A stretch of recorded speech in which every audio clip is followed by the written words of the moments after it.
మనము పోయిన వారంలో తీర్పు అనే అంశాన్ని గురించి మనం కొంత ఇంట్రొడక్షన్ ఉపోద్ఘాతం మనం చూసామని. ఎందుకంటే ప్రతి వ్యక్తి యొక్క జీవితంలో కూడా తీర్పు అనేది చాలా ప్రాముఖ్యమైనది. పరీక్షలు రాసిన తర్వాత రిజల్ట్ ఎలాగో క్రైస్తవుల యొక్క ఆధ్యాత్మిక జీవితానికి తీర్పు అనేది అలాంటిదండి. కాబట్టి ఆ తీర్పులో మనము విజయం పొందాలంటే మన విశ్వాస యాత్రలో ఏ విధమైనటువంటి ఒడిదుడుకులు లేకుండా మన ఆత్మీయ యాత్ర సాఫీగా సాగిపోవాలంటే చట్టం గురించి మనం తెలుసుకోవాలండి. మనం భారతదేశంలో ఉన్నప్పుడు భారతదేశంలో ఉన్నటువంటి చట్టానికి అనుగుణంగా నడవాలి. ఇతర దేశాలు మనం వెళ్ళినప్పుడు లేదా ఇతర ప్రాంతాలకు వెళ్ళినప్పుడు వాళ్ళ యొక్క చట్టానికి మనం అనుకూలంగా ఉండాలి. అలా కాకుండా మనము చట్టానికి వ్యతిరేకంగా నడిస్తే అది శిక్షార్హమైనటువంటి నేరం. కాబట్టి తీర్పు చట్టము అనేది చాలా ప్రాముఖ్యమైనటువంటి విషయాలండి. ఇవన్నీ కూడా పోయిన వారం నేర్చుకున్న విషయాన్ని మనం జ్ఞాపకం చేసుకుంటే తీర్పు అనే విషయంలో కాంట్రవర్సీస్ ఉన్నాయి. ఒక చోట తండ్రి తీర్పు తీరుస్తాడని, ఒక చోట తండ్రి తీర్పు తీర్చడని, మరో చోట కుమారుడు తీర్పు తీరుస్తాడని, ఎక్కువ చోట కుమారుడు తీర్పు తీర్చడని, ఎక్కువ చోట మీరు తీర్పు తీర్చాలి అని, ఎక్కువ చోట తీర్చకూడదు అని, అలాగే ఎంతకు మునిపే తీర్పు తీర్చబడిపోయిందని ఒక చోట, భవిష్యత్తులో తీర్పు జరుగుతుందని ఇంకొక చోట, ఇప్పుడు జరుగుతుందని ఇంకొక చోట, ఈ విధంగా ఒకదానికి ఒకటి విభిన్నమైనటువంటి వాక్యాలను మనం పోయిన వారం మనం చూసాము. అయితే ఈరోజు మనము నిన్న నేర్చుకున్నటువంటి విషయాలలో, ఇంతకు మునుపు మనం నేర్చుకున్నటువంటి విషయాల్లో ఒక అంశాన్ని తీసుకుని మనం ధ్యానం చేద్దాం. ముఖ్యంగా 3 విషయాలండి. ఒకటి, తీర్పు భవిష్యత్తులో జరుగుతుంది అనేది ఒకటి, యేసు ప్రభువు వారు వచ్చినప్పుడు రెండవ రాకడలో. మరొకటి, ఇంతకు మునిపే తీర్పు జరిగిపోయిందని ఉంటుంది. ఇంకొకటి, ఇప్పుడు తీర్పు జరుగుతున్నది అని ఉంది. మరి ఈ మూడింటిలో ఏది సత్యము ఏది అసత్యము అంటే 3 కూడా సత్యమేనండి. ఇంతకు మునిపే తీర్పు జరిగిపోయింది అనేది సత్యమే, ఇప్పుడు తీర్పు జరుగుతున్నది అన్నది సత్యమే, భవిష్యత్తులో తీర్పు జరగబోతుంది అన్నది సత్యమే. ఇదేమిటండి, 3 ఎలా సత్యమవుతాయి? 3 ఎలాగా సాధ్యము అంటే, అవును 3 కూడా కరెక్టే అవుతాయి. ఎందుకు అంటే లేఖనము ఎప్పుడు మనుష్యుల ఇచ్చను బట్టి కలగలేదు గాని మనుష్యులు పరిశుద్ధాత్మ ద్వారా ప్రేరేపించబడిన వారై దేవుని మూలముగా పలికిరి. లేఖనము ఎప్పుడు మనుషులు ఇచ్చను బట్టి కలగలేదు, మనుష్యులు పరిశుద్ధాత్మ ద్వారా ప్రేరేపించబడిన వారే దేవుని మూలముగా పలికారు. కాబట్టి దేవుని మూలముగా పలుకబడినటువంటి మాటలలో ఎంత మాత్రము కూడా పొరపాటు ఉండదు. కాబట్టి ఈరోజు ఒక అంశాన్ని మనం తీసుకుని ధ్యానం చేద్దామండి. అదేమిటంటే 3 రకాల తీర్పులు మనకి కనిపిస్తూ ఉంటాయి. ఇంతకు మునిపే తీర్పు జరిగిపోయింది అనేది ఒకటి, ఇప్పుడు తీర్పు జరుగుతున్నది అనేది రెండవది, భవిష్యత్తులో ఎప్పుడో తీర్పు జరుగుతుంది అనేది మూడవది. మూడింటిలో ఏది కరెక్ట్ అంటే 3 కరెక్టే. ఎలా కరెక్ట్ అనేది ఒక్కో అంశాన్ని మనం చూద్దాం. ఇప్పుడు మనం ఈరోజు నేర్చుకోబోయే అంశం ఏంటంటే, ఇది వరకే జరిగిపోయిన తీర్పు. తీర్పు ఇంతకు మునిపే జరిగిపోయింది అని ఉన్నదే, ఆ వచనాల యొక్క అర్థం ఏమిటి, ఏ విధంగా తీర్పు జరిగిపోయింది అనే దాన్ని మనం చూద్దామండి. కొన్ని మాటలు మనం చూద్దాం. యోహాను సువార్త 3వ అధ్యాయము 18-19 వచనాలు చూసినట్లయితే, ఆయన యందు విశ్వాసముంచువానికి తీర్పు తీర్చబడదు, విశ్వసింపని వాడు దేవుని అద్వితీయ కుమారుని నామమందు విశ్వాసముంచలేదు గనుక వానికి ఇంతకు మునుపే తీర్పు తీర్చబడెను. మీ బైబిల్ చూసుకోవాలి అందరూ కూడా. ఇంతకు మునుపే తీర్పు జరిగిపోయింది, ఆల్రెడీ జడ్జ్మెంట్ ఈజ్ ఓవర్ అంటున్నాడు. అదేమిటి, తీర్పు జరిగిపోయిందా? జరిగిపోయింది. అలాగే పేతురు రాసినటువంటి 2వ పత్రిక 2వ అధ్యాయము 3వ వచనములో కూడా చూసినట్లయితే, వారు అధిక లోపులై కల్పనా వాక్యములు చెప్పుచు మీ వలన లాభము సంపాదించుకున్నారు. వారికి పూర్వము నుండి విధింపబడిన తీర్పు ఆలస్యము చేయదు, వారి నాశనము కులికి నిద్రపోదు. అలాగే యోధా పత్రిక కూడా చూడండి, 1వ అధ్యాయము 4వ వచనం. అక్కడ కూడా ఒక మంచి మాట ఉంది. అక్కడ యోధా పత్రికలో కూడా ఒక మాట చూద్దాం. ఎలయనగా కొందరు రహస్యముగా జొరబడి ఉన్నారు, వారు భక్తిహీనులై మన దేవుని కృపను కామాతురత్వములకు దుర్వినియోగపరచుచు మన అద్వితీయ నాథుడును ప్రభువైన యేసుక్రీస్తును విసర్జించుచున్నారు. ఈ తీర్పు పొందుటకు వారు పూర్వమందే సూచింపబడిన వారు. ఎవరైతే దేవుని కృపను తమ శరీర సంబంధమైనటువంటి విషయాలకు దుర్వినియోగం చేస్తారో అలాంటి వాళ్ళు చాలా మంది మన మధ్యలో ఉంటారు. అటువంటి వాళ్ళందరూ కూడా నరకానికి వెళ్ళిపోవాలి అని వాళ్ళ పేర్లను దేవుడు ఇంతకు ముందు ఎప్పుడో చెప్పేసాడట. ఇదేమిటండి, ముందు ఎలా తెలుసు దేవుడికి? ఎలాగ ముందు సూచించబడ్డారు అని మీకు డౌట్ రావచ్చు. కాబట్టి ఈ విషయం అర్థం అవ్వాలంటే, ఇంతకు మునిపే జరిగిపోయింది తీర్పు, ఇంతకు మునిపే తీర్పు తీర్చబడను, ఇంతకు మునిపే తీర్పు విధింపబడిపోయాను అంటున్నాడే. ఎలా విధింపబడిపోయింది అనే విషయం మనకు అర్థం అవ్వాలంటే, ఈ లోక సంబంధమైన విషయాల్లో తీర్పు ఎలా జరుగుతుందో చూద్దామండి. ఉదాహరణకు, ఎవరైనా ఒక వ్యక్తి ఏదైనా ఒక చిన్న తప్పు చేసి దొరికినప్పుడు కేసు పెట్టిన తర్వాత ఆ పోలీస్ స్టేషన్లో కానీ ఎక్కడ లోకల్గా స్థానికంగా ఉన్న పోలీస్ స్టేషన్లో కేసు పెట్టిన తర్వాత వారు ఆ వ్యక్తిని కోర్టుకు అప్పగిస్తారు. కోర్టులో వాదోపవాదాలు జరుగుతాయి. వాది ఉంటాడు, ప్రతివాది ఉంటాడు. వాదోపవాదాలు జరిగిన తర్వాత ఆ వ్యక్తి ఆ తప్పు చేశాడు అన్న విషయం నిర్ధారణ అయితే అతనికి శిక్ష వేస్తారు. ఉదాహరణకి, ఒక వ్యక్తి ఒక దొంగతనం కేసులో దొరికి నేరము నిరూపణ అయిపోయిన తర్వాత అతనికి ఏ విధమైన శిక్ష వేయాలి? దొంగతనం చేశాడని రుజువైపోయింది. అప్పుడు జడ్జి గారు ఇరుపక్షాల వాదోపవాదాలు విన్న పిదప, ఈ వ్యక్తి దొంగతనం చేశాడని రుజువైపోయింది కాబట్టి ఇతనికి ఉరిశిక్ష వేస్తున్నాము అని తీర్పిచ్చాడు అనుకోండి. భలే ఇచ్చారండి, మన వండర్ఫుల్ జడ్జిమెంట్ అండి, భలే తీర్పిచ్చారు అని మీరు అంటారా? అనరు. ఒక ప్రశ్న వేస్తారు, అదేంటండి ఆయన చేసిన తప్పేంటి, చిన్న దొంగతనమే కదా, దానికి ఉరిశిక్ష వేస్తారా అని ప్రశ్న వస్తుంది. కాబట్టి అందుకునే జడ్జి గారు ఏం చేస్తారంటే, ఫలానా ఐపీసీ సెక్షన్ ప్రకారము ఇతనికి ఫలానా శిక్ష వేస్తున్నాము అని ఆ చట్టాన్ని చూసి చెప్తారండి.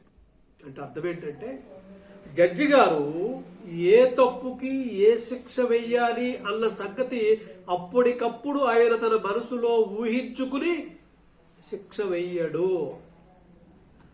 ఆల్రెడీ అంతకు మునిపే మన భారతదేశాన్ని తీసుకుంటే భారతీయ శిక్షా స్మృతి అంటారు, ఇండియన్ పీనల్ కోడ్. అందులో ఆర్టికల్స్ ఉంటాయి, విభాగాలు ఉంటాయి, సెక్షన్లు ఉంటాయి. అక్కడేముంటుందంటే ఏ తప్పు చేసిన వ్యక్తికి ఏ విధమైన శిక్ష వెయ్యాలి అని. ఎవరైనా సరే ఒక వ్యక్తికి శిక్ష లేదా ఎవరైనా ఒక వ్యక్తికి నేరము నిరూపణ అయిపోతే వాళ్ళు చట్టాన్ని తిరగేసి ఆ చేసిన తప్పు ఏ సెక్షన్లో ఉంది, ఏ ఆర్టికల్లో ఉందో చూసి ఆ తప్పు యొక్క తీవ్రత ఎంత, ఆ తప్పుకి ఏ విధమైనటువంటి శిక్ష వెయ్యాలి అని చదివి పరిశీలన చేసి అక్కడ చెప్పినటువంటి ఆర్టికల్ ప్రకారము శిక్ష వేస్తారు, అంతే తప్ప జడ్జి గారు తన ఇష్టం వచ్చినట్టుగా శిక్ష వేయడానికి వీలు లేదు. అలా కాకుండా జడ్జి గారు ఇష్టమే అనుకోండి, ఆ పక్కింటి వ్యక్తి ఏదో చిన్న తప్పు చేశాడు అనుకోండి, అతని మీద కోపముండి నన్ను పలానా సమయంలో నువ్వు నాకు హాని చేశావు కాబట్టి నీకు ఉరిశిక్ష వేసేస్తాను అని అంటే కాదు. ప్రతిదానికి కూడా నేరము నిరూపణ అవ్వాలి. ఆ నేరము ఏ సెక్షన్లో ఉందో ఆ సెక్షన్లో భారతీయ శిక్షా స్మృతిలో ఆ తప్పుకి ఏ పనిష్మెంట్ ఇవ్వాలనేది రాసి ఉంటుంది కాబట్టి అది చెప్తారు. అందుకని మీరు చూడండి, మీరు అప్పుడప్పుడు మీరు ఇలాంటివి చూస్తే డాక్యుమెంటరీలో కనుక మీరు చూసినట్లయితే ఆ కోర్టులో వాళ్ళు వాదించిన తర్వాత జడ్జి గారు తీర్పు ఇచ్చేటప్పుడు ఏమంటారంటే ఐపీసీ సెక్షన్ 103 ప్రకారం, ఐపీసీ సెక్షన్ 202 ప్రకారం, ఐపీసీ సెక్షన్ 420 ప్రకారం అని కొన్ని ఆ చట్టాలు చెప్తూ ఉంటారు. అంటే అర్థం ఏంటంటే ఏ తప్పుకి ఏ శిక్ష వేయాలి అన్న సంగతి ఆల్రెడీ డిసైడ్ అయిపోయింది. వాళ్ళు రాసి పెట్టేశారండి, చట్టంలో రాసి పెట్టేశారు. ఆ విధంగా ఏ తప్పుకి ఏ శిక్ష వెయ్యాలి అని ముందుగానే రాసి పెట్టేసినటువంటి చట్టం ఉన్నదే, ఆ చట్టానికి మరో పేరేంటంటే ఇంతకు మునిపే జరిగిపోయిన తీర్పు. అది ఇంతకు మునిపే జరిగిపోయిన తీర్పు అంటే అర్థం ఏంటంటే ఏ తప్పుకి ఏ శిక్ష వెయ్యాలి అన్న విషయాన్ని అక్కడ వాళ్ళు రాసి పెట్టేశారు. అలా రాసి పెట్టేసిన గ్రంథమే జరిగిపోయిన తీర్పు. ఆ విషయాన్ని మీరు గుర్తుపెట్టుకోవాలి. కాబట్టి జరిగిపోయిన తీర్పు అంటే ఫలానా వ్యక్తి వెంకట్రావు అనే వ్యక్తి లేకపోతే అప్పారావు అనే వ్యక్తి నరకానికి వెళ్ళిపోవాలి అని దేవుడు ఏమీ రాయడండి. ఉదాహరణ మీకు బాగా అర్థమవడానికి ఒక చిన్న ఉదాహరణ చెప్తా చూడండి. మనందరము కూడా ఇచ్చిపిచ్చి అందరూ చదువుకున్న వాళ్ళే, అందరూ పరీక్షలు రాసిన వాళ్ళే, అందరూ పాస్ అయిన వాళ్ళే. కొంతమంది పాస్ అయిన వాళ్ళు ఉంటారు, ఫెయిల్ అయిన వాళ్ళు కూడా ఉంటారు.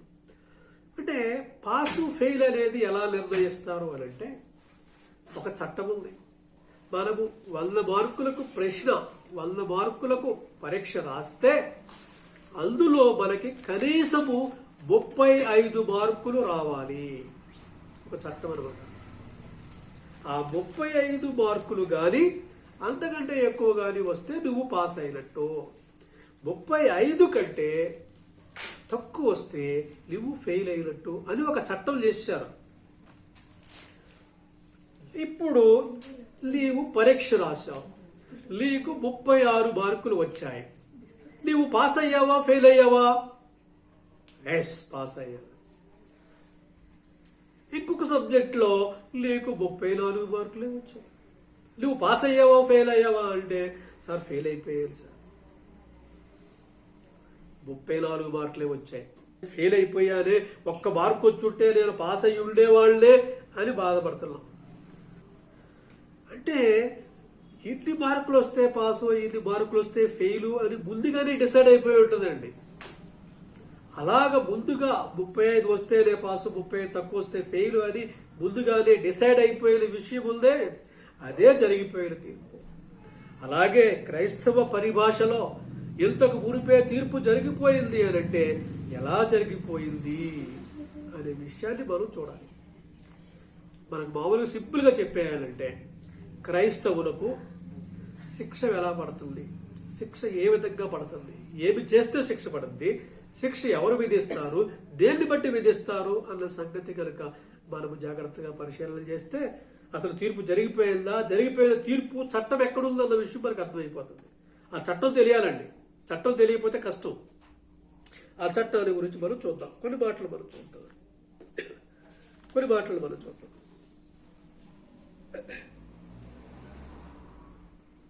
కొరింథీయులకు రాసిన 2వ పత్రిక 5వ అధ్యాయము 10వ వచనం. కొరింథీయులకు రాసిన 2వ పత్రిక 5వ అధ్యాయము 10వ వచనం. నేను చదువుతున్నాను, వినండి. ఎందుకనగా తాను జరిగించిన క్రియల చొప్పున, అవి మంచివైనను సరే చెడ్డవైనను సరే, దేహముతో జరిగించిన వాటి ఫలమును ప్రతివాడును పొందినట్లు మనమందరమును గమనించండి, మాటలు గమనించండి, అక్కడ గమనించండి. తాను జరిగించిన క్రియల చొప్పున ప్రతి వ్యక్తి కూడా నీవు చేసిన పనుల చొప్పున అవి మంచివైనలు సరే చెడ్డవైనలు సరే, గుర్తుపెట్టుకోండి. అది మంచి చెడ్డ అనేది లెక్కలోకి రాదు. అది మంచిదైనా సరే చెడ్డదైనా సరే దేహముతో జరిగించిన వాటి ఫలములు ప్రతి వాడును పొందునట్లు మనమందరములో క్రీస్తు న్యాయపీఠము ఎదుట ప్రత్యక్షము కావలెను. క్రీస్తు న్యాయపీఠము ఎదుట అనగా న్యాయపీఠము అంటే చట్టం అండి, చట్టం. క్రీస్తు చట్టము ముందు మనందరము నిలబడాలంతే. మంచి చేసావా బహుమానం, చెడ్డ చేసావా శిక్ష. ఎలాంటి వాళ్ళమైనా సరే ప్రతి ఒక్కళ్ళు కూడా ఆ జడ్జిమెంట్ సీటు ముందు నుండి పాస్ అవ్వాల్సిందే, వెళ్ళవలసిందే. ఎక్కడుంది ఆ చట్టం, ఎక్కడుంది అన్న సంగతి చూస్తే, దేన్ని బట్టి తీర్పు జరుగుతుంది అన్న సంగతి చూస్తే మనకు అర్థమవుతుంది. క్రీస్తు న్యాయపీఠము అన్న విషయం అర్థమవ్వాలంటే మోషే న్యాయపీఠం దగ్గరికి వెళ్ళాలి. మీకు చాలా ఈజీగా అర్థమైపోతుంది. కొన్ని మాటలు చూద్దాం. మత్తయి సువార్త 23వ అధ్యాయం 1-2 వచనాలు. మత్తయి సువార్త 23వ అధ్యాయము 1-2 వచనాలు. అప్పుడు యేసు జనసమూహములతోనూ తన శిష్యులతోనూ ఇట్లనెను, శాస్త్రులను పరిసయ్యులను మోషే పీఠమందు కూర్చుండువారు. యేసు ప్రభు వారు మాట్లాడుతున్నారండి. ఏమని మాట్లాడుతున్నారు? శాస్త్రులు పరిసయ్యులు ఎక్కడ కూర్చుంటారు? మోషే పీఠమందు కూర్చుండువారు. దీని అర్థం చెప్పండి. మోషే పీఠం మీద కూర్చోవడం అంటే అర్థం ఏంటి? ఓ కుర్చీ వేసి ఆ కుర్చీ మీద మోషే అని రాసి ఆ కుర్చీ మీద కూర్చోవడమా?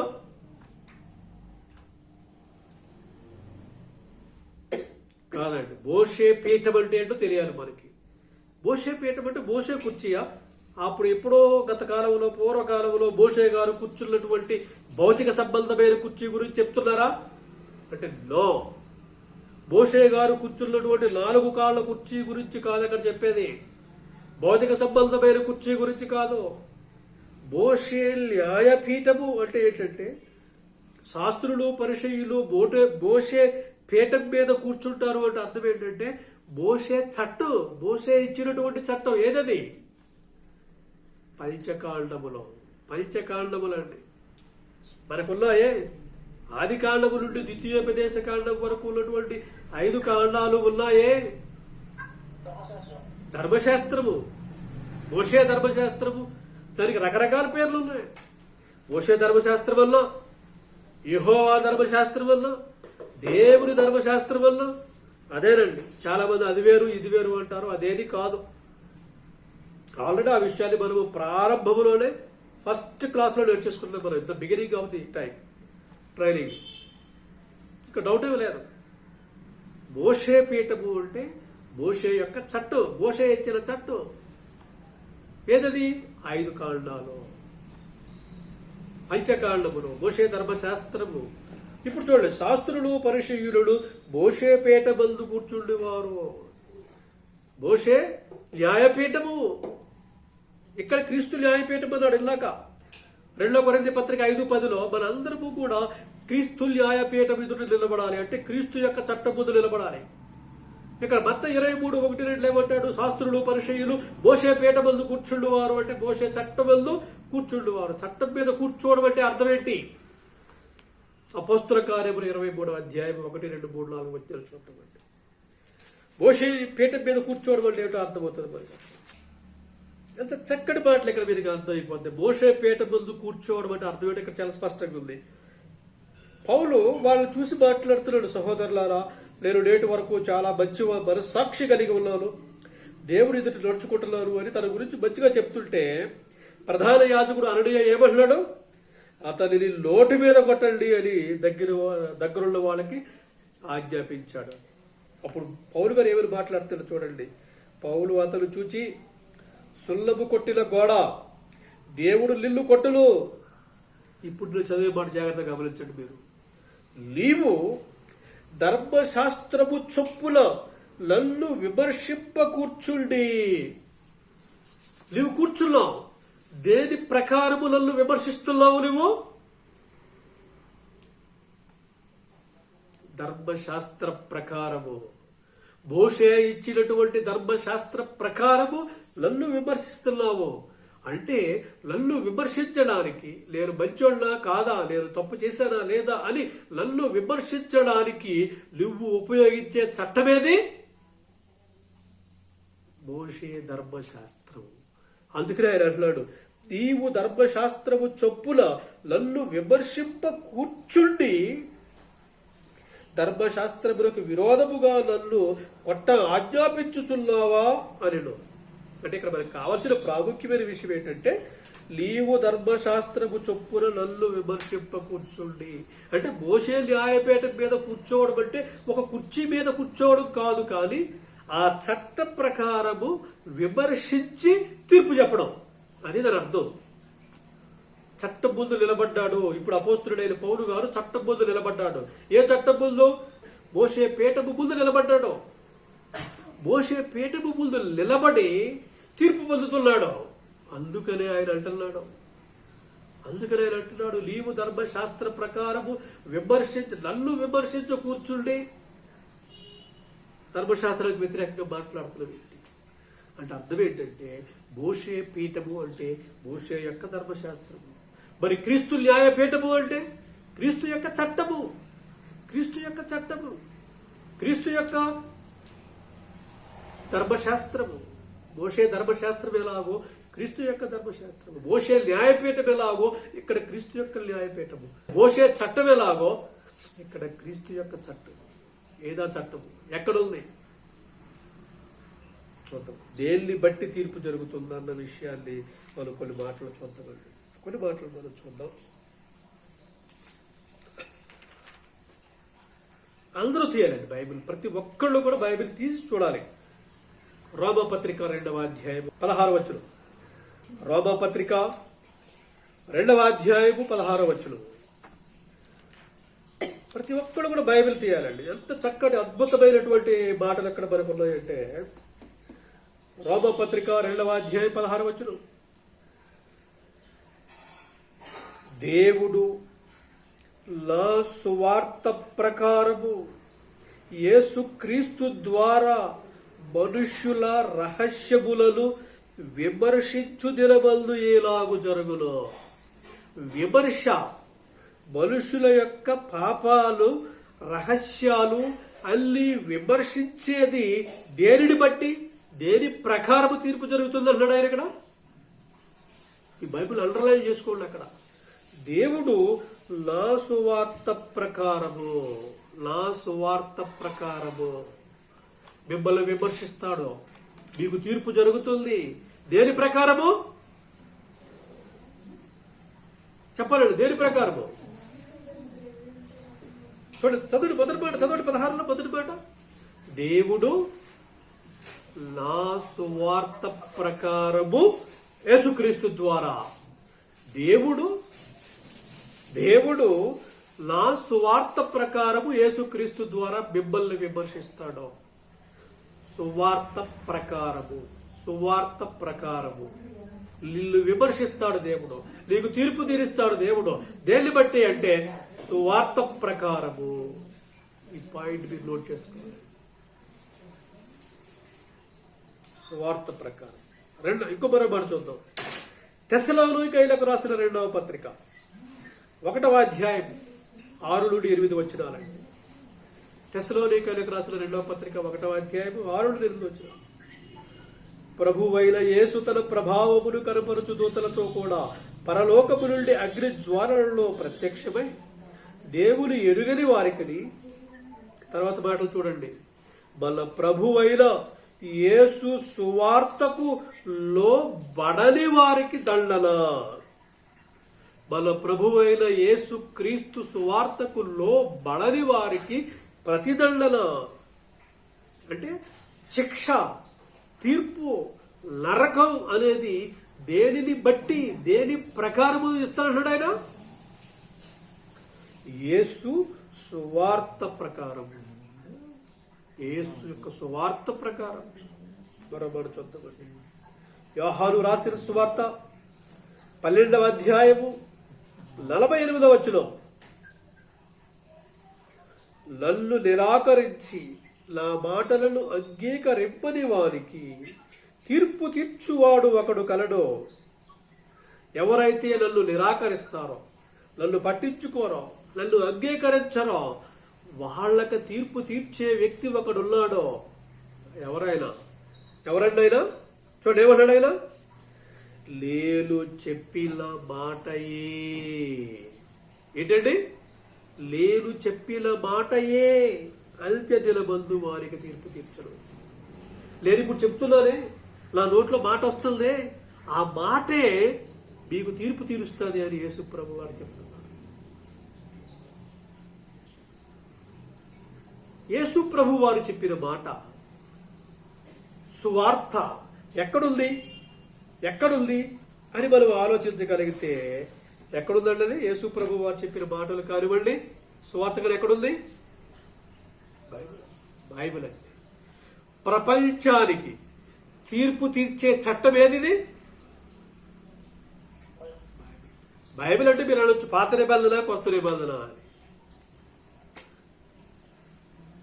కొత్త నిబంధన ఎందుకనంటే ఆల్రెడీ మనం నేర్చుకున్నాం, అయినా ఒకసారి మీకు చెప్తున్నాం. పాత నిబంధన అనేది కేవలం ఇశ్రాయేలీయులకు మాత్రమే ఇవ్వబడింది. యేసు ప్రభువు వారు వచ్చి శిలువలో ఆ ధర్మశాస్త్రాన్ని కొట్టివేశారు. యేసు ప్రభువు వారు ధర్మశాస్త్రమునకు సమాప్తి అయి ఉన్నారు ఆయన.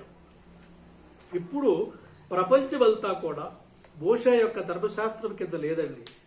మోషే యొక్క ధర్మశాస్త్రము నుండి ప్రపంచమంతా విమోచింపబడి ఇప్పుడు ప్రపంచమంతా కూడా క్రీస్తు యొక్క చట్టానికి, క్రీస్తు యొక్క ధర్మశాస్త్రానికి లోబడి ఉంది. ఆ క్రీస్తు యొక్క చట్టం ఎక్కడుంది అని అంటే క్రొత్త నిబంధన గ్రంథంలో ఉంది. కాబట్టి ఈరోజు ప్రపంచానికి తీర్పు దేన్ని బట్టి జరుగుతుంది అని అంటే బైబిల్ ప్రకారము, క్రొత్త నిబంధన ప్రకారము ప్రపంచానికి తీర్పు తీర్చబడుతుంది. మనం చట్టాలు ఏమంటాం? మనం ఐపీసీ అంటాం, ఇండియన్ పీనల్ కోడ్. ఒక దేశానికి తీర్పు, అలాగే అమెరికాకి కూడా వాళ్ళ చట్టం ఉంటుంది, రష్యాకి కూడా వాళ్ళ చట్టం ఉంటుంది, చైనాకి కూడా వాళ్ళ చట్టం ఉంటుంది. ప్రతి దేశానికి వాళ్ళ దేశాల చట్టాలు ఉంటాయి. కానీ ప్రపంచం మొత్తానికి, భూగోళం మొత్తానికి తీర్పు తీర్చడానికి కూడా ఒక చట్టం ఉంది. ఈ యూనివర్స్కి, ఈ ప్రపంచానికి కూడా తీర్పు తీర్చడానికి ఉన్నటువంటి ఒకే ఒక చట్టం బైబిల్ అండి, కొత్త నిబంధన. దీన్ని ఏమంటామంటే యూపీసీ అంటాం. యూపీసీ అంటే యూనివర్సల్ పీనల్ కోడ్. ఐపీసీ అంటే ఓన్లీ ఇండియాకే, భారతదేశం వరకే అది పరిమితం దాని చట్టం. ఈ చట్టం ఉందే, మన చేతిలో ఉన్న ఈ చట్టం ఉందే, ఇది మీరు ఏ దేశానికి వెళ్ళినా అక్కడ చెల్లుతుందండి. ఇది ఈ ప్రాంతానికే లిమిట్, ఆ ప్రాంతానికి పనికిరాదు అనేది లేదండి. ఇది భూగోళం మీద ఈ విశ్వానికి మొత్తానికి కూడా అప్లై అవుతుంది, అప్లికబుల్. ఇది యూనివర్సల్ పీనల్ కోడ్. నేడు మన చేతిలో ఉన్న బైబిల్ ఏదైతే ఉందో అది దేవుని చట్టం, క్రొత్త నిబంధన గ్రంథం, ప్రపంచానికి తీర్పు తీర్చే గ్రంథం అదండి. ఒక చిన్న సజెషన్ ఇస్తానండి మీకు. గతంలో మన యూట్యూబ్ ఛానల్కి వెళితే జీవగ్రంథం అంటే ఏమిటి, జీవగ్రంథములో నీ పేరున్నదా అనేటటువంటి అంశాన్ని చెప్పడం జరిగింది. దయచేసి అవకాశం ఉన్నటువంటి వాళ్ళు ఈ పాఠం విన్న తర్వాత మీరు ఆ సబ్జెక్టు కూడా వింటే వండర్ఫుల్గా అర్థమవుతుంది. అసలు జీవగ్రంథం అంటే ఏంటి, ఆ జీవగ్రంథం ఎక్కడుంది, ఆ జీవగ్రంథములోనంట తీర్పు ఎలా జరుగుతుందో, ఎలా తీరుస్తున్నది అక్కడ ఒక మాట కూడా చూద్దాం మనం. ఎందుకంటే ఆ వీడియో చూసే ముందు ఒక మాట కూడా మీరు చదవాలి. ప్రకటన గ్రంథాలు చూద్దాం. ప్రకటన గ్రంథం దయచేసి అందరూ తీయాలండి. ప్రకటన గ్రంథం 20వ అధ్యాయము 11 నుంచి 15 వరకు నేను చదువుతున్న జాగ్రత్తగా వినండి. మరియు ధవళమైన మహాసింహాసనములు దాని యందు ఆసీనుడై ఉన్న ఒకరిని చూచితిని. భూమి ఆకాశములు ఆయన సముఖము నుండి పారిపోయాను, వాటికి నిలువ చోటు కనబడకపోయాను. మరియు జాగ్రత్తగా వినాలండి. 12వ వచనం, గొప్పవారేమి కొద్దివారేమి మృదులైన వారందరూ ఆ సింహాసనము ఎదుట నిలువబడి చూచితిని. సింహాసనము ఎదుట నిలవబడ్డారు. అప్పుడు గ్రంథములు విప్పబడెను. గ్రంథాలు విప్పబడ్డాయి, బహువచనం. మరియు జీవ గ్రంథములు వేరొక గ్రంథము విప్పబడెను. గ్రంథములు, జీవ గ్రంథము, అనేకమైన గ్రంథాలు ఉన్నాయి. జీవ గ్రంథం అనే గ్రంథం ఉంది. ఇప్పుడు తీర్పు ఎలా జరుగుతుందో చూడండి. మొట్టమొదటి గ్రంథాల గురించి చెప్తున్నాడు, బహువచనం. ఆ గ్రంథముల యందు వ్రాయబడి ఉన్న వాటిని బట్టి తమ క్రియల చొప్పున మృతులు తీర్పు పొందిరి. సముద్రము తనలో ఉన్న మృతులను అప్పగించరు. మరణమును, పాతాళ లోకమును వాటి వశములో మృతులను అప్పగించను. వారిలో ప్రతి వాడు తన క్రియల చొప్పున తీర్పు పొందెను. మరణమును, మృతుల లోకమును అగ్నిగుండములో పడవేయబడెను. ఈ అగ్నిగుండము రెండవ మరణము. ఈ గ్రంథాలు ఏంటో కూడా చెప్పానండి అదే ఆ వీడియోలో, మీరు చూడండి దయచేసి. అనేకమైన గ్రంథాలు విప్పబడ్డాయి అన్నాడు. ఆ గ్రంథాల్లో ఏమి వ్రాయబడిందో, వ్రాయబడిన విషయాలను బట్టి మనుషులు తీర్పు పొందారంటున్నారు. అదేంటో కూడా చెప్పేశాం. ఇక చివరిగా 15వ వచనంలో, ఎవని పేరైలను జీవ గ్రంథమందు వ్రాయబడినట్టు కనబడని ఎడల వాడు అగ్నిగుండంలో పడవేయబడు. అంటే తీర్పు ఎలా జరుగుతుంది మీకు? ఇందాక మనం చూడండి 11వ వచనంలో, 12వ వచనంలో ఏముంది? మరియు అప్పుడు గ్రంథములు విప్పబడెను, మరియు జీవ గ్రంథములు వేరొక గ్రంథం విప్పబడెను. అంటే తీర్పు ఎలా జరుగుతుంది చూడండి. సింహాసనం ఉంది, అందరూ కూడా నిలబడ్డారు. అప్పుడు గ్రంథాలు విప్పబడ్డాయి. గ్రంథాల్లో వ్రాయబడినటువంటి విషయాలను బట్టి వాళ్ళు తీర్పు పొందారు. అదొక కేసు. మరో కేసు ఏంటంటే జీవ గ్రంథమును వేరొక గ్రంథము విప్పబడెను. గ్రంథం విప్పబడింది, బుక్ ఓపెన్ అయింది, అకౌంట్ ఓపెన్ అయింది. 15వ వచనం, ఎవరి పేరైనను జీవ గ్రంథమందు వ్రాయబడినట్లు కనపడకపోతే వాళ్ళు తీసుకెళ్లి నరకం వేస్తున్నారు. అంటే అర్థం ఏంటంటే, నీవు తీర్పులోనికి వచ్చినప్పుడు, నీవు విమర్శల్లోనికి వచ్చినప్పుడు దేవుడు ఏం చేస్తాడంటే నీ పేరు ఉందని చెక్ చేస్తాడంట. ఫర్ ఎగ్జాంపుల్, నీ పేరు వెంకట్రావు అనుకోండి, శ్రీనివాస్ అనుకోండి, నాగేశ్వరరావు అనుకోండి, అప్పారావు అనుకోండి, సుబ్బారావు అనుకోండి, మీరు ఏ పేరైనా పెట్టుకోండి. దేవుడి దగ్గరకు వచ్చినప్పుడు, గ్రంథం విప్పబడినప్పుడు నీ పేరు అందులో ఉందా లేదా చెక్ చేస్తాడు ఆయన. నీ పేరు కనపడకపోతే నీ నరకంలో వేసేస్తాడు. నీ పేరు అందులో ఉంటే ఓకే, నువ్వు వెళ్ళిపో, నెమ్మది పొందే స్థలానికి వెళ్ళిపో, లేదా పరలోకానికి. మరి జీవ గ్రంథంలో నీ పేరు ఉండటం అంటే అర్థం ఏంటి? ఇది కూడా మనం ఆ వీడియోలో చక్కగా చాలా వివరణ ఇవ్వబడింది, మీరు చూడండి. గ్రంథములో నీ పేరు ఉండటం అంటే అర్థం ఏంటంటే, పరిశుద్ధ గ్రంథములో, ఈ జీవ గ్రంథములో వ్రాయబడినటువంటి చట్ట ప్రకారము నీవు బ్రతికితే చాలు, నీ పేరు అందులో ఉన్నట్టే. ఈ చట్టం ప్రకారము నీవు బ్రతకకపోతే నీ పేరు ఇందులో లేనట్టే. Simple logic. పూర్తి వివరాల కోసం దయచేసి ఆ వీడియో చూడండి, నమ్మాలి అది. కాబట్టి ఎవరైనా వీరున్న వాళ్ళు ఒక లింక్ కూడా పెట్టండి, మన గ్రూప్లో అవకాశం ఉన్న వాళ్ళు చూస్తారు. సమూహలు బ్రదర్ చేస్తారని నేను అనుకుంటున్నాను ఈ విషయాన్ని. Oh very good, God bless you. Right, very nice. So కాబట్టి తీర్పు దేన్ని బట్టి జరుగుతుంది అంటే, ఒక చిన్న ఉదాహరణ చూద్దామండి. మనం చిన్న ఉదాహరణ కూడా చూద్దాం. మనం సాధారణంగా ఎవరికైనా పనిష్మెంట్ వేసేటప్పుడు ఏం చేస్తారు?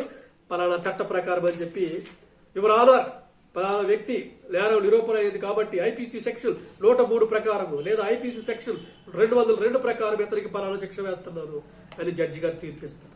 అలాగే ఇప్పుడు మరి తీర్పు ఎలా జరుగుతుంది అనేది కూడా మనం చూడాలండి. కొన్ని మాటలు మనం చూద్దాం. గలతీ పత్రిక 5వ అధ్యాయము 19 నుండి 21 అండి. అందరికీ తెలిసిన విషయమే. గలతీ పత్రిక 5వ అధ్యాయము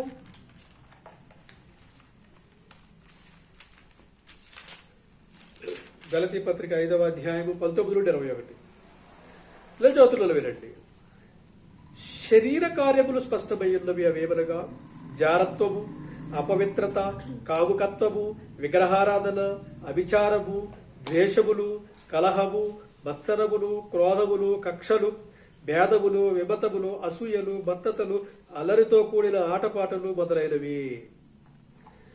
వీటిని గూర్చి నేను మునుపు చెప్పిన ప్రకారము ఇట్టి వాటిని చేయువారు. గమనించండి, ఇలాంటి ఇక్కడ చెప్పినటువంటి 15 బ్యాడ్ క్యారెక్టర్స్ ఏవైతే ఉన్నాయో, ఈ బ్యాడ్ క్యారెక్టర్స్ ని ఇట్టి వాటిని చేయువారు దేవుని రాజ్యములు స్వతంత్రించుకొనరని మీతో చెప్పుచున్నాను. స్పష్టముగా చెప్తున్నాను అన్నాడు.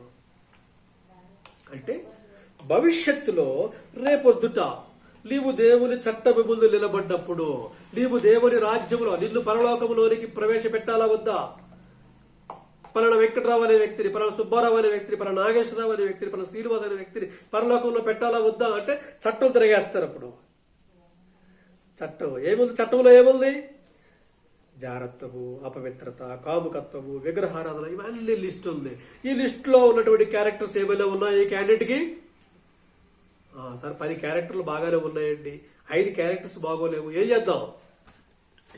ఇట్టి కార్యములు చేయువారు దేవుని రాజ్యములు స్వతంత్రించుకోరు.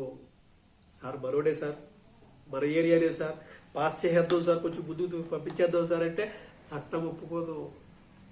ఇట్టి కార్యములు చేయువారు దేవుని రాజ్యములు స్వతంత్రించుకొనరని చట్టం అడ్డొచ్చేస్తుంది నీకు. మరొక మాట చదువుతుంది. కొరింథీయులకు రాసిన మొదటి పత్రిక 6వ అధ్యాయము 9-10 వచనాలు.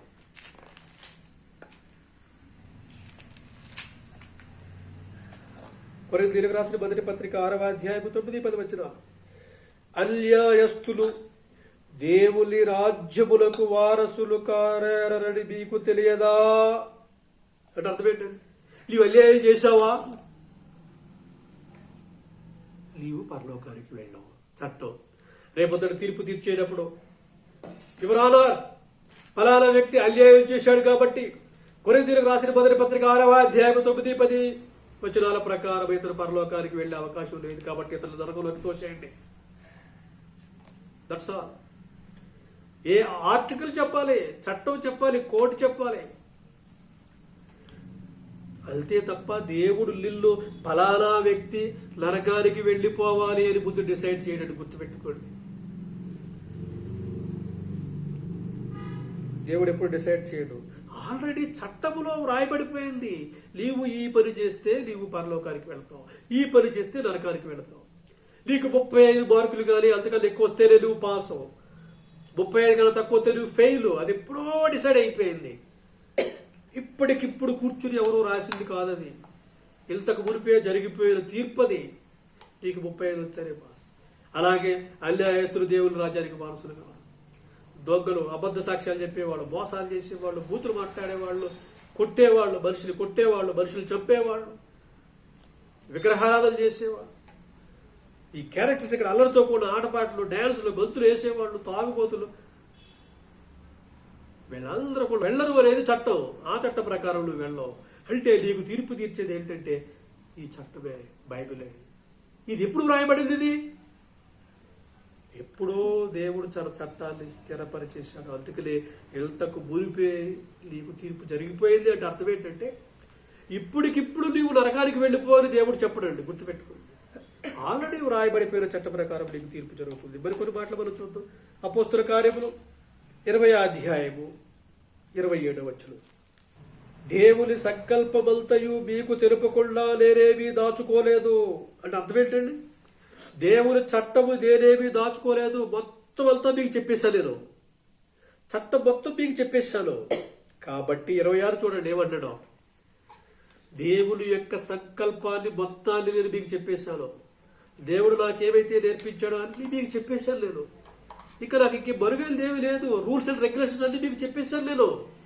మీరు నేర్చుకున్నారు, మీరు వెళ్ళారు. కాబట్టి 26 చూడండి, దానిపై వచ్చిన మీలో ఎవరి నాశనము విషయమైనను నేను దోషిని కాను. దేవుని చట్టాన్ని నేను చెప్పకపోతే నాది తప్పు అవుతుంది. నేను మీకు చెప్పాను, అది పట్టుకోవద్దు, షాక్ కొడుతుందని చెప్పాను. నేను చెప్పాను లేదా నీకు? అలాగే వెళ్ళొద్దు, నువ్వు వెళితే నీకు నష్టం వస్తుందని చెప్పాను నీకు. చెప్పాను లేదా? చెప్పాను. నేను చెప్పాల్సింది చెప్పాను, కానీ నువ్వు మాటలు లేదు. కాబట్టి నువ్వు చేసినటువంటి పొరపాటుకి, నీ శిక్షకి నేను బాధ్యుల్ని కాదు అని అంటున్నాడు పౌలు గారు. అంటే అర్థం ఏంటంటే నీకు శిక్ష పడాలన్నా, నీకు శిక్ష పడకుండా ఉండాలన్నా అది దేని మీద ఆధారపడి ఉందంటే నీవు దేవుని యొక్క చట్టాన్ని అనుసరించి జీవిస్తున్నావా లేదా అన్న దాన్ని బట్టే ఆధారపడి ఉంటాయి. మరి ఆ చట్టం ఎక్కడుంది అంటే బైబిలే. అది ఎప్పుడు రాయబడిపోయింది, ఎప్పుడు డిసైడ్ అయింది, అది ఎప్పుడో డిసైడ్ అయిపోయింది. అందుకనే ఆయన అంటున్నాడు, ఇంతకు మునిపే తీర్పు జరిగిపోయింది. యాకోబు పత్రిక 2:12, యాకోబు పత్రిక 2:12 కూడా చూద్దామండి. స్వాతంత్రము ఇచ్చు నియమము చొప్పున తీర్పు పొందబోవు వారికి తగినట్లుగా మాట్లాడుడి, అలాగులనే ప్రవర్తించుడి. స్వాతంత్ర్యము ఇచ్చు నియమము, నియమము అంటే నియమము, లా, చట్టం. ఆ చట్ట ప్రకారమే తీర్పు పొందుతారండి. చట్టం ఉంది, ఆ చట్ట ప్రకారమే తీర్పు జరుగుతుంది తప్ప దేవుడు ఎవరిని కూడా ముందుగా అగ్నిలోకి నరకంలోకి తోసేయడు. అంటే అర్థం ఏంటంటే, ఎంతకు మునిపే తీర్పు జరిగిపోయింది అంటే దేని ప్రకారం జరిగిపోయింది? ఇలా మన చదువుకున్న రోమా 2:16 దేవుడు నా సువార్త ప్రకారం మిమ్మల్ని విమర్శిస్తాడు. అలాగే తెస్సలోనికీ పత్రిక 1:6-8 వచ్చి చదువుకున్నాం. యేసు ప్రభు వారు ప్రత్యక్షమైనప్పుడు కూడా దేని ప్రకారం తీర్పు తీరుస్తాడు? యేసు సువార్తకు లోబడని వారికి ప్రతిదండన. యేసు ప్రభు వారు ఏమన్నారు యోహాను 12:48, నేను చెప్పిన మాటయే నీకు తీర్పు తీరుస్తుంది. ఆ మాట ఎక్కడుంది అంటే బైబిల్లో. కాబట్టి ఇప్పుడు దేవుని యొక్క చట్టం ఏది అని అంటే పరిశుద్ధ గ్రంథంలో చెప్పబడిన విషయమే జరిగిపోయిన తీర్పు. క్రీస్తు న్యాయపీఠం ఏది అంటే కొత్త నిబంధన. క్రీస్తు చట్టము అన్నా కొత్త నిబంధన, క్రీస్తు న్యాయపీఠం అన్నా, క్రీస్తు చట్టం అన్నా, క్రీస్తు ధర్మశాస్త్రం అన్నా కూడా బైబిలే కొత్త నిబంధన. ప్రపంచ మానవాళికి తీర్పు దేన్ని బట్టి జరుగుతుంది అంటే ఈ కొత్త నిబంధన బట్టే తీర్పు జరుగుతుంది. ఈ విషయాన్ని మీరు గుర్తుపెట్టుకోవాలి. ఇందాక పౌలు గారు ఏమన్నారు? ఇందాక అపోస్తల కార్యాల్లో 20:27-26 వచనాల్లో దేవుని సంకల్పమంతయు ఏమీ కూడా దాచుకోకుండా మొత్తం మీకు చెప్పేశాను నేను. కాబట్టి మీ నాశనానికి నేను బాధ్యుల్ని కాదు. మీ నాశనానికి నేను బాధ్యుల్ని కాదు. నువ్వు నాశనం అయిపోయావా? దానికి కారణం ఎవరు? నువ్వే. నేను చెప్పాల్సిన నీకు చెప్పాను, నేను నీకు బోధించాను, కానీ దాన్ని నువ్వు పాటించలేదు కాబట్టి తప్పు లేదే. ఖచ్చితంగా చెప్పేస్తున్నాడు ఆయన. అందుకనే నా సువార్త ప్రకారం మనుషులు విమర్శిస్తున్నారు. యేసు సువార్తకు లోబడని వారికి ప్రతిదండన. అంటే చట్టం తీర్పు, ప్రపంచానికి తీర్పు దేన్ని బట్టి జరుగుతుందంటే కొత్త నిబంధన గ్రంథములో వ్రాయబడిన విషయాలను బట్టి తీర్పు జరిగిపోతుంది. కాబట్టి ఇదేంటంటే ఇంతకు మునిపి జరిగిపోయినా తీర్పు. ఒకవేళ ఇప్పుడు జరుగుతున్న తీర్పులో అయినా సరే, రేపు భవిష్యత్తులో యేసు ప్రభు వారు వచ్చినప్పుడైనా సరే నీకు తీర్పు తీర్చాలి అంటే ఆయన ఈ వచనాన్ని కోట్ చేస్తాడు. అయ్యా ఈయన పరలోకి వెళ్తాడు, నరకం వెళ్తాడా అంటే తిరిగేసి వీకి క్యాబినెట్లు ఏమున్నాయి, అబద్ధాలు ఆడతాడు, బూతులు మాట్లాడతాడు, వాళ్ళ ఆవిళ్ళు కొడతాడు, వాళ్ళ ఆవిళ్ళు తిడతాడు, దొంగతనాలు చేస్తాడు, మోసాలు చేస్తాడు, దొంగ సంతకాలు పెడతాడు, లంచాలు తీసుకుంటాడు, సినిమాలు చూస్తాడు, అడ్డమైన చెత్త చదువుతాడు, అడ్డమైన ఎల్లి చూస్తాడు. కాబట్టి వీడు ఎక్కడికి పంపించాలి? వెంటనే చట్టం ఓపెన్ చేస్తారు. గలతీ పత్రిక 5వ అధ్యాయము 19 నుండి 21 ఉన్నటువంటి వచనాల ప్రకారము ఈ వ్యక్తికి అన్ని శరీర సంబంధమైనటువంటి కార్యాలే ఉన్నాయి కాబట్టి ఇతడు దేవుని రాజ్యానికి వారసుడు కాడు. తోసేయండి, అర్కులకు తోసేయండి, తోసివేయండి. చట్టం చెప్తాడు అన్యాయస్తులు దేవుని రాజ్యమునకు వారసులు కాదు. అయ్యా ఇతను చాలా మంచి గుడ్ క్యారెక్టర్స్ ఉన్నాయి అన్నారు అనుకోండి, ఆత్మఫలాలు ఉన్నాయి కదా. అదే గలతీ పత్రికలో ప్రేమ, సంతోషము, సమాధానము, సాత్వికము, దీర్ఘశాంతము, దయాళత్వము, మంచితనము, ఆశానిగ్రహం ఇవన్నీ ఉన్నాయి. ఈ క్యారెక్టర్స్ అన్ని నీవు కలిగి ఉంటే ఆయన అంటాడు పలానా చట్టం. గలతీ పత్రిక 5వ అధ్యాయం సో వచనం ప్రకారము ఇతనికి మంచి క్యారెక్టర్స్ ఉన్నాయి కాబట్టి ఇతను పంపించాడు పరలోకానికి. వండర్ఫుల్. నువ్వు పరలోకానికి వెళ్ళాలా నరకానికి వెళ్ళాలని చెప్పేది డిసైడ్ చేసే చట్టం, యూనివర్సల్ పీనల్ కోడ్ ఏది అని అంటే ఇదేనండి. ఇదే. కాబట్టి చట్టాన్ని అందరూ తెలుసుకోవాలి. అందరూ తెలుసుకోవాలంటే ఎలాగా?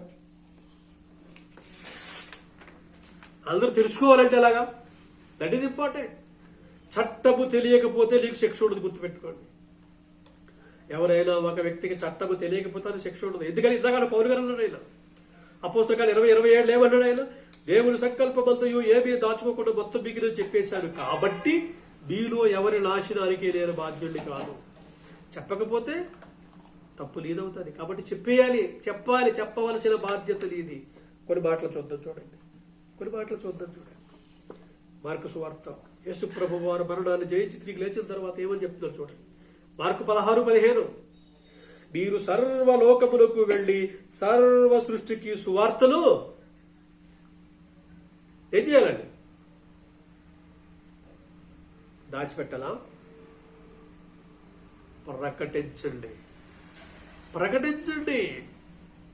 ఎందుకు ప్రకటించాలయ్యా? మాకేంటి ప్రయోజనం ఏంటి?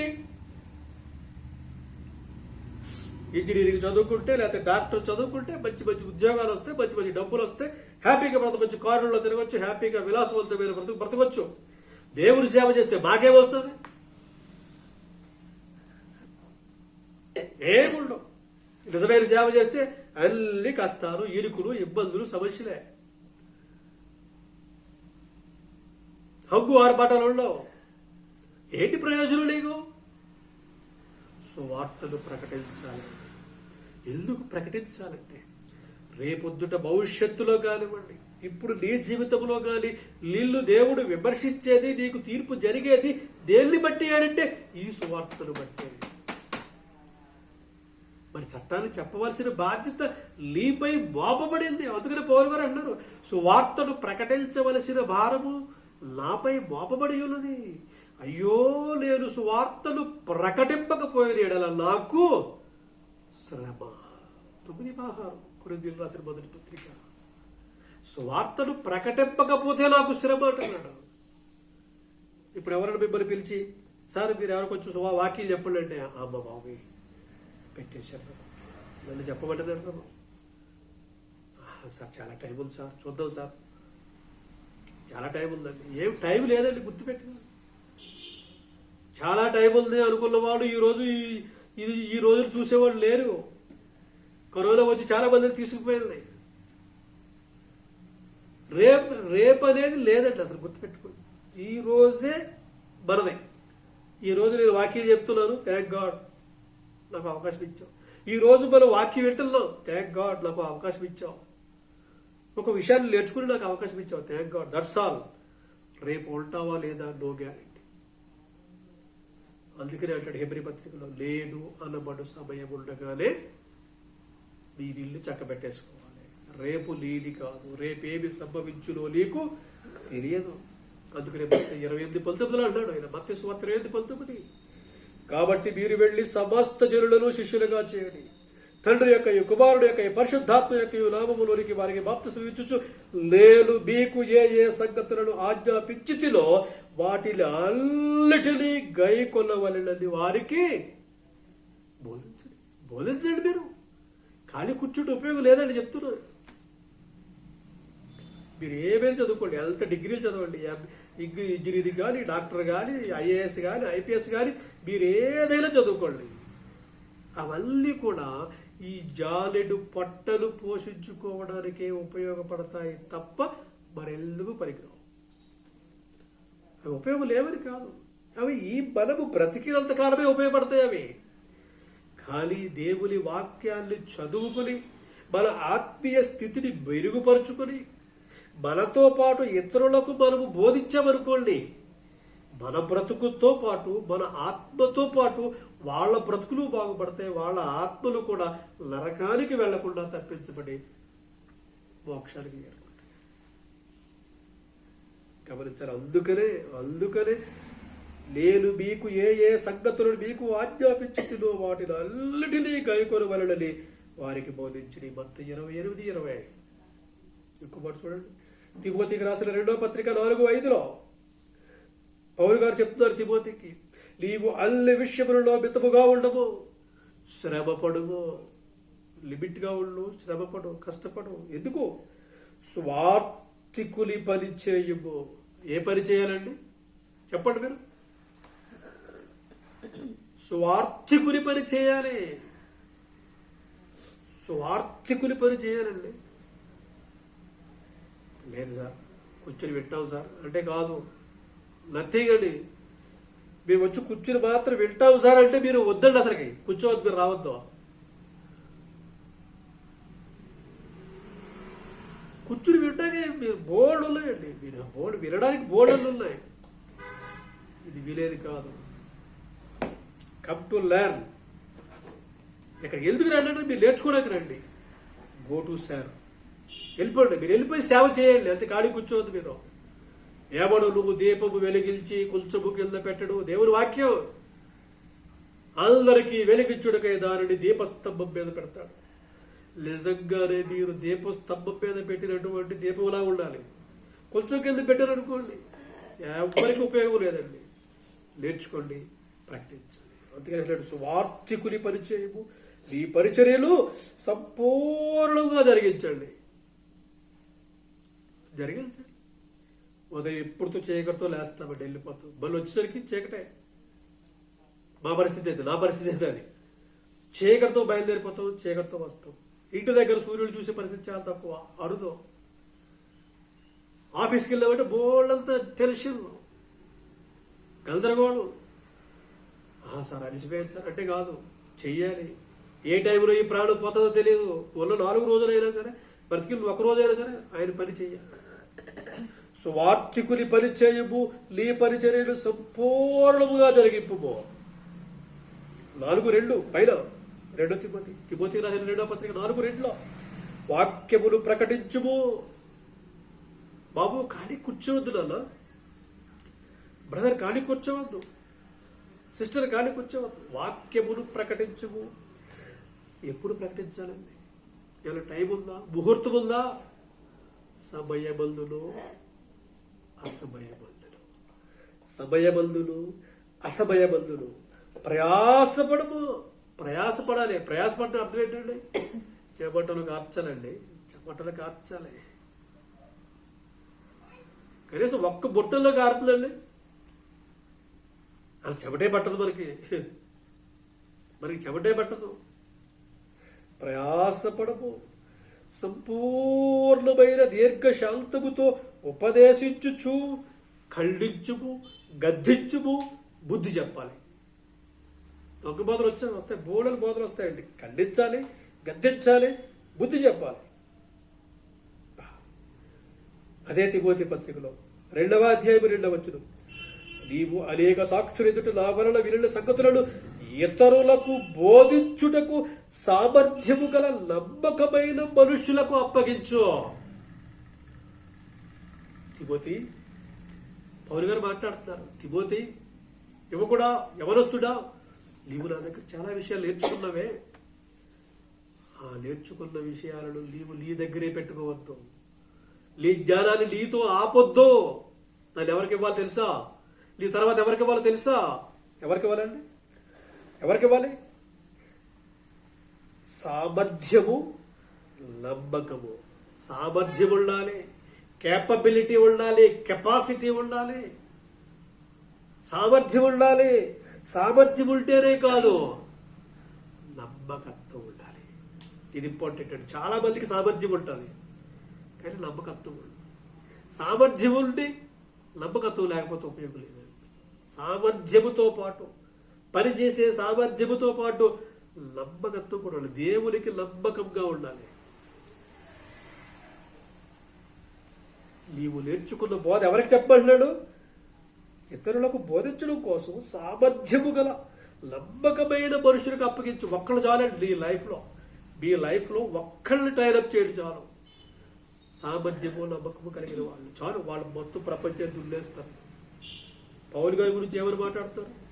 ఒక్క పౌలు గారే చూడండి, ఒక మాట చూద్దాం. ఎంత మంచి మాట అసలు. ఈ వాక్యం చదువుతుంటే ఒళ్ళు గగురు పొడుస్తుందంటే. అందరూ తీయండి దయచేసి అపోస్తల కార్యాలు 19వ అధ్యాయము 26వ వచనం. అయితే చేతులతో చేయబడినవి దేవతలు కావాలి ఈ పౌలు చెప్పి, ఎఫెస్సులో మాత్రము కాదు, దాదాపు ఆసియా అంతటా బహుజనములను ఒప్పించి త్రిప్పియున్న సంగతిని మీరు చూచియున్నారు. ఏంటండి? ఎక్కడెక్కడ ఒప్పించాడు ఒక్క మనిషి? కేవలము ఎఫెసులో మాత్రమే కాదు, దాదాపు ఆసియా ఖండం మొత్తములో అనేక మందిని ఒప్పించి దేవుని వైపు తిప్పేశాడంటండి. ఎంత వండరండి అసలుకి. ఒక్కడు చాలు పెర్ఫెక్ట్ పర్సన్. చెత్తది ఊరికే పోగేసుకుని వందలో వేలు లక్షల్లో షిఫ్టుల్లో మంచి నమ్మకము సామర్థ్యం గల వాళ్ళు తయారు చేయండి. ఒక్క పౌరు గురించి ఎఫెసులో మాత్రము కాదు, ఆసియా ఖండములో ఉన్నటువంటి అనేక జనాలను ఒప్పించి దేవుని వైపు తిప్పేసేయడంతలాగా. మరొక చోట అంటాడు, భూమిని తలక్రిందులు చేయువారు ఎక్కడకును వచ్చి ఉన్నారు. పౌరు గురించి భూమిని తలక్రిందులు చేయువారు. భూమిని తలక్రిందులు అంటే అర్థం ఏంటంటే గ్లోబల్ గిర్రలు తిప్పేస్తాడు అనమాట. ప్రియమైనటువంటి దేవుని పిల్లల, ఎందుకంటే దేవుని వాక్యము అంత పవర్ఫుల్ అండి, అంత పవర్ఫుల్ అండి. కాబట్టి మరొక మాట చూద్దాం.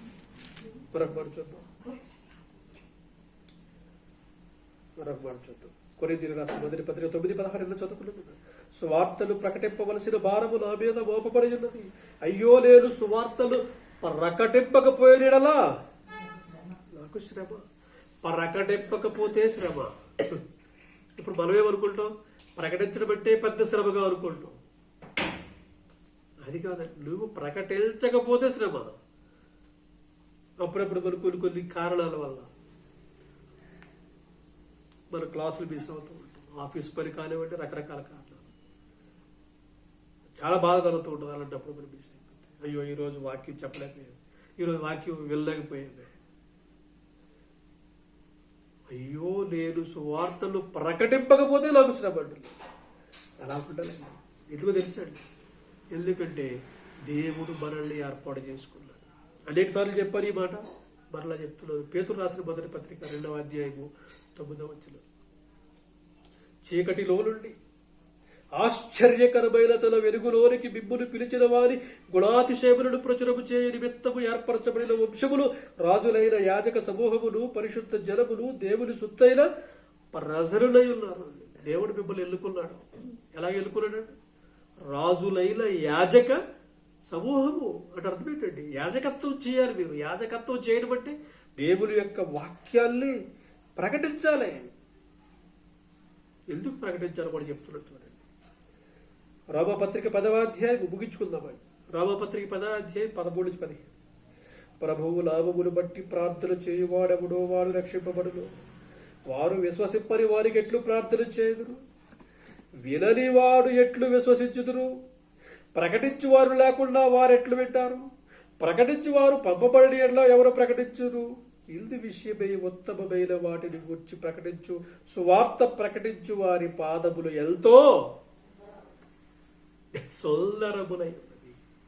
ఏ వ్యక్తి అయితే తన నడుము బిగించుకుని బాధ్యత కలిగి వాక్యము ప్రకటిస్తాడో అతని పాదాలు ఎలా ఉంటాయంటండి? అతని పాదములు ఎంతో సుందరమైనవి. More beautiful or handsome. మీరు ఏ పేరైనా పెట్టుకోండి, ఆ కాళ్ళు చూస్తుంటే అంతగా ఉంటాయి. ఎందుకంటే ఆ కాలు కుదిరి కూర్చోదు, ఆ గళము కాలి కూర్చోదు.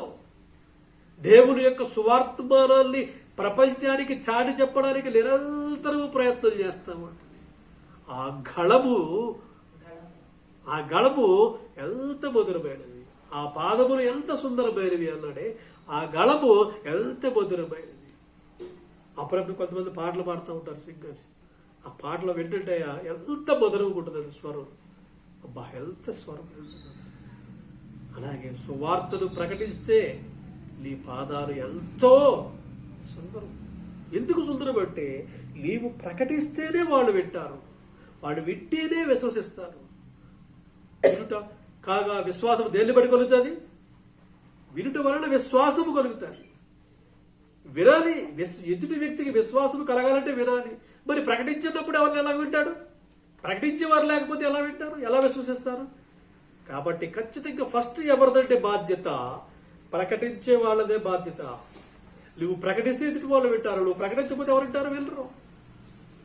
నువ్వు ప్రకటించు. దానియేలు గారు ఏమంటారు చూడండి ఒకసారి. దానియేలు గ్రంథం చివరి మాట. దానియేలు గ్రంథం 12వ అధ్యాయం 3వ వచనం.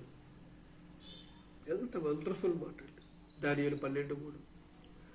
బుద్ధిమంతులైతే ఆకాశ మండలములోని జ్యోతులను పోలిన వారై ప్రకాశించెదరు.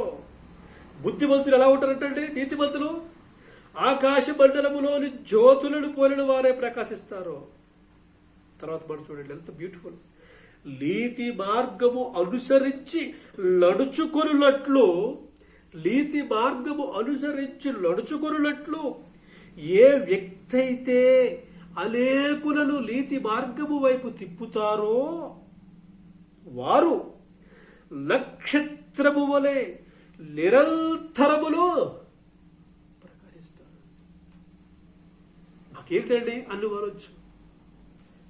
ఈ లోకంలో డబ్బు లేకపోవచ్చు, ఈ లోకంలో సూటు బూట్లు లేకపోవచ్చు, ఈ లోకంలో కారులు లేకపోవచ్చు, బేడ బిద్దులు లేకపోవచ్చు, భోగభాగ్యాలు నీకు లేకపోవచ్చు. కానీ పరలోకములో ఎలా ఉంటారంటండి?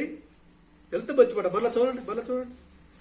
నీతి మార్గము అనుసరించి నడుచుకున్నట్లు ఎవరైతే అనేక మందిని తిప్పుతారో దేవుని వైపు, ఎవరైతే అనేక మందికి వాక్యాన్ని ప్రకటిస్తారో, దేవుని వాక్యాన్ని విషదపరుస్తారో, దేవుని వాక్యాన్ని విశదీకరించి అర్థమయ్యేలా చెప్తారో, ఎవరైతే అనేక మందిని మంచి మార్గంలో నడిపిస్తారో వాళ్ళు ఎలా ఉంటారంటండి? నక్షత్రము వలె నిరంతరము ప్రకాశిస్తారంట. అంటే నిరంతరం అంటే ఎటర్నల్ స్టార్. ఇప్పుడు మన వాళ్ళకి బిరుదులు ఇస్తూ ఉంటారు, సూపర్ స్టార్, మెగా స్టార్ అని. ఇది ఏ స్టార్ అంటే?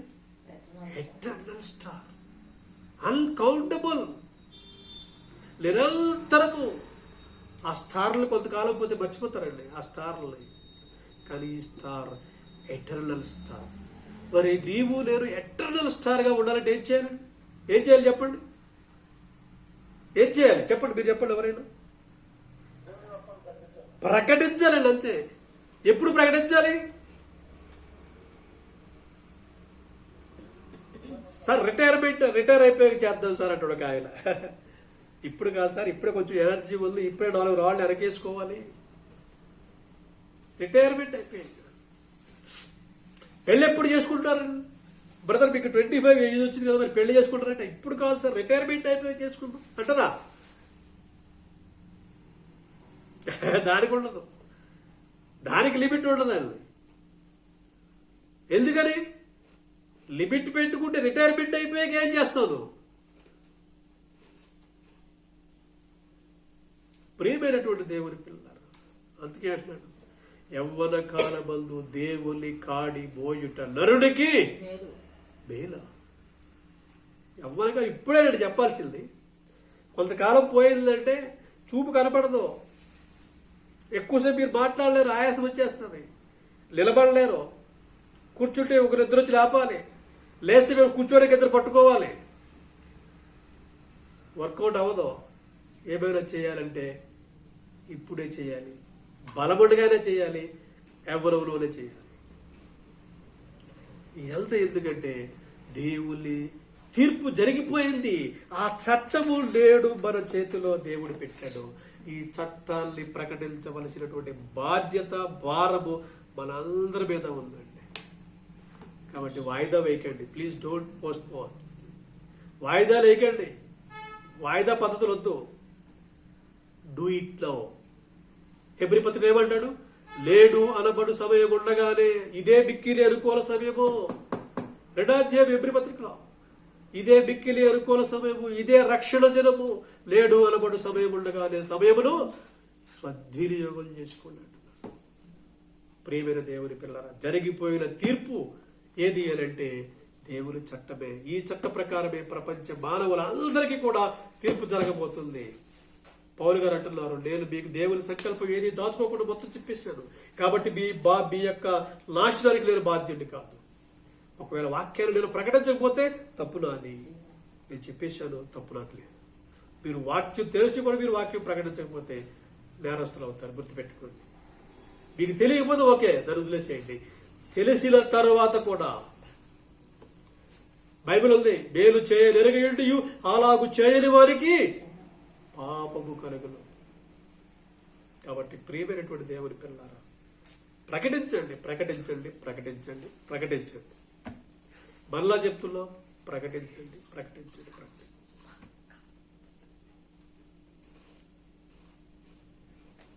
దేవుని చిత్తమైతే వచ్చేవారు ఇప్పుడు జరుగుతున్న తీర్పేంటి,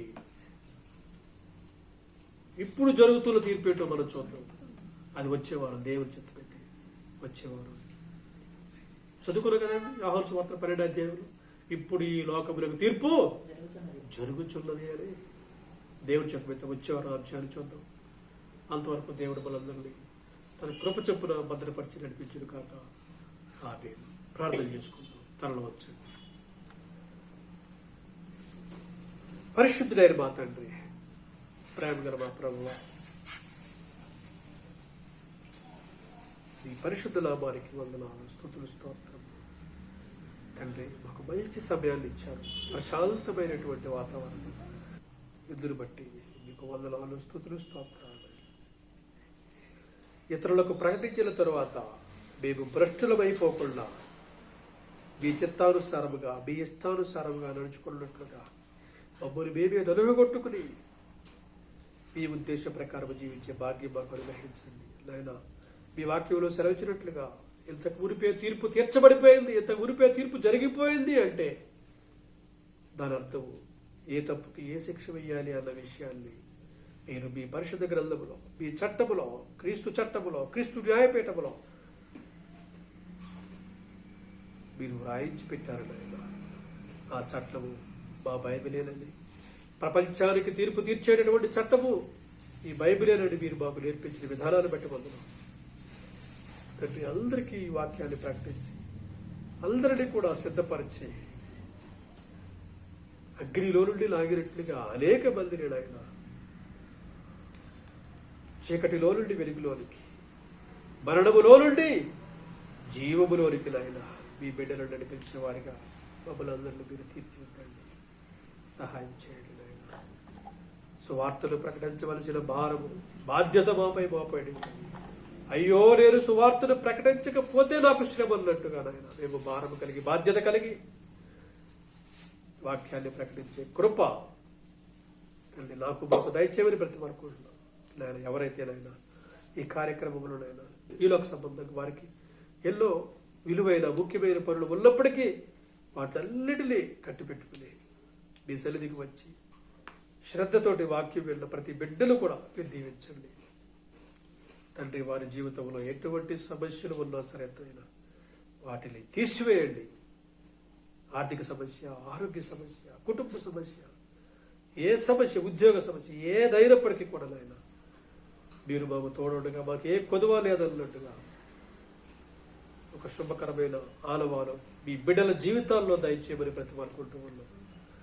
మీ చిత్తమైతే వచ్చేవారు మేమందరము మరొకసారి కలుసుకుని ఈ వాక్యాన్ని ధ్యానించే కృప నాకును బాపును మా అందరికీ దయచేయమని బిడ్డలైనా వారి వారి వ్యక్తిగత జీవితాల్లో, వారి కుటుంబాలను, వారి జీవిత భాగస్వాములను, వారి బిడ్డలను, వారి వారి తల్లిదండ్రులను, రక్త సంబంధులను, బంధువులను, వారికున్న సమస్తములను ఆయన అందరినీ మీరు పేరు పేరు చొప్పున దీవించి ఆశీర్వదించి మీరే తోడుండి సహాయం చేసి నడిపించగలరని ఈ కొద్ది మరువు మా ప్రభువు, మా రక్షకుడు, మీ ప్రియకుమారుడైన యేసుక్రీస్తు వారి పరిశుద్ధ నామములో మీకు సమర్పిస్తున్నాము పరమ తండ్రి.